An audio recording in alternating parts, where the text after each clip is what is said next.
During an investigation, when something happens, my brain usually tends to not think it's paranormal. I don't know how many times I've been in St. Albans and heard footsteps on the floor above me and thought, oh great, here we go again, somebody's broken. We gotta go check the building, and the building is really huge, so checking the building is a big deal. I have a tendency to try to explain within reason what is going on, and if there is no explanation, then something a little spooky is going on. That leads me to this confession about another moment of locking up, but this time we called in backup.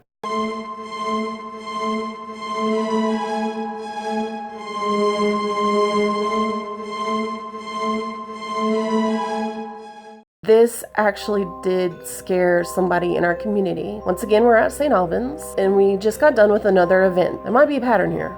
Who knows? But there was me and 2 volunteers, head of security, and my boss. Well, me and the volunteers had walked to where we now locked up downstairs.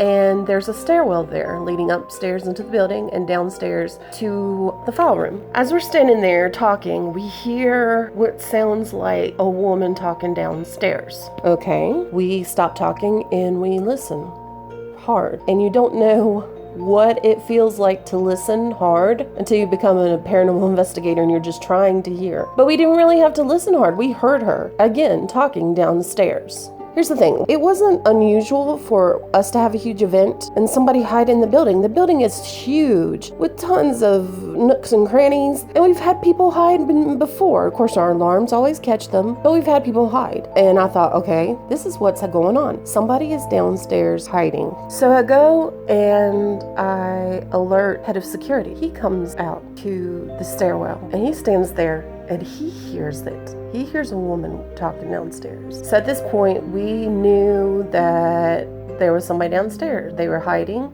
and waiting for us to leave. So he decides to call the police. This would be in case there was somebody down there. We had a police officer there that could help us handle the situation, because obviously they're not supposed to be downstairs. So our head of security went ahead and called the police, and we waited, and it didn't take long before a police officer showed up, and he walked in, and our head of security told him that we think somebody was hidden downstairs waiting to break into the building once we locked up. The police officer stood there with us and heard weird noises downstairs, papers, talking. He heard it with his own ears. We also had recorded it as we stood there waiting on him. The head of security recorded it and played for him the woman talking downstairs. So at this point, the head of security and the police officer decided that they were both going to go check it out. And they slowly walked down the stairs, and we stood there listening hard. They disappeared into the dark, and we were listening to see, just to hear, hey, you're not supposed to be here, or what are you doing in here, or anything like that. Any kind of conversation that would happen.